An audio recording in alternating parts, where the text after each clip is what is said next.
سلیمان علیہ السلام گزر رہے تھے تو ایک مقام سے آپ گزرے جہاں چیونٹیاں بڑی کثرت کے ساتھ تھیں.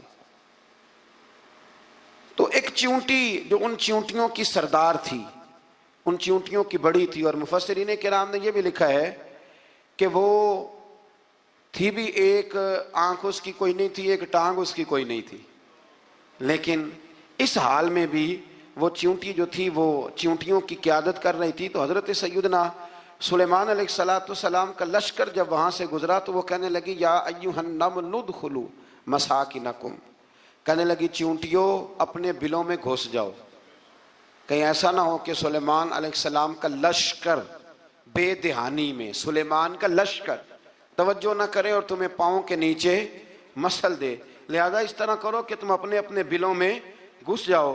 حضرت سلیمان ابھی 3 میل دور تھے، تمام مفسرین نے لکھا ہے 3 میل دور تھے. تو وہاں سے چیونٹی بولی تو قرآن کہتا ہے کہ حضرت سلیمان اس کی بات سن کے ہنس پڑے، فتبسم ضاحکا، آپ اس کی بات سن کے ہنس پڑے کہ دیکھو یہ چیونٹی کیا کہہ رہی ہے.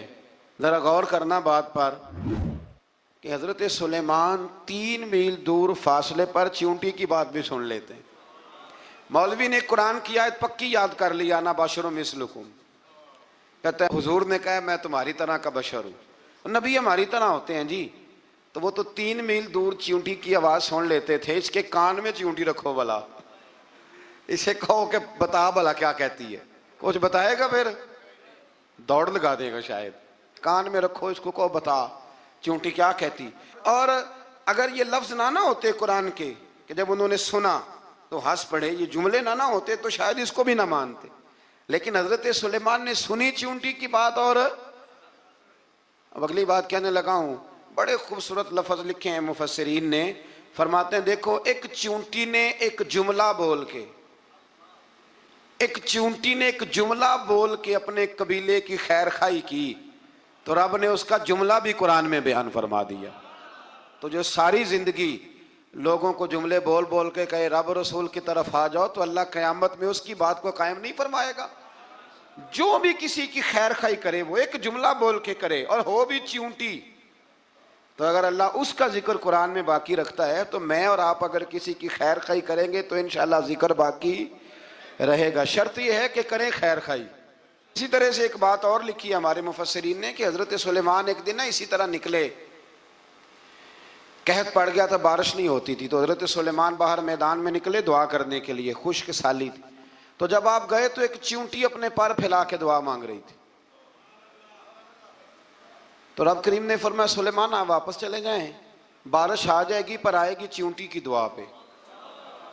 تو حضرت سلیمان نے عرض کی مولا میں بھی تو اتنا لشکر لے کے آیا ہوں نا، تو چلو ہمیں بھی دعا کر لینے دے، تو چیونٹی کی دعا پہ برسا دینا پر دعا کر لینے دے. فرمایا نہیں آپ واپس جائیں، دعا نہ مانگیں. یا اللہ کیوں؟ فرمایا چیونٹی کا دل ٹوٹ جائے گا، وہ تو کہے گی کہ یہ سلیمان کی لشکر دعا پہ پھر بارش آئی ہے.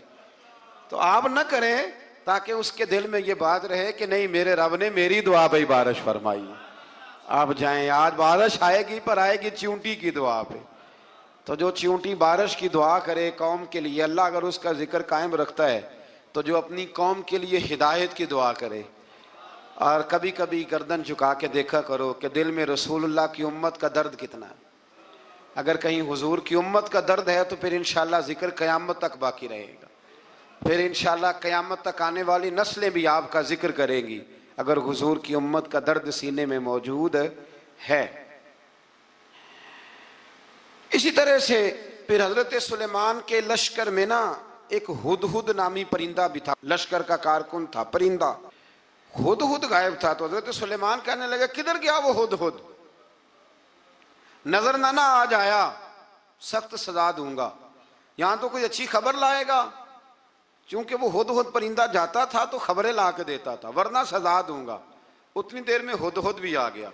یہ پرندے جو کارکن ہوتے ہیں بڑے سیانے ہوتے ہیں، کبھی بندہ ناراض ہو تو صحیح خبریں لے آتے ہیں.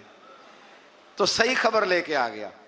آتے ہی آ کے بیٹھا تو اس نے حضرت سلیمان علیہ السلام نے کہا کہاں تھے؟ عرض کرنے لگا حضور میں ملک سبا گیا تھا، وہاں ایک عورت حکمرانی کرتی ہے، اس کا نام بلقیس ہے، بہت بڑے تخت پہ بیٹھتی ہے،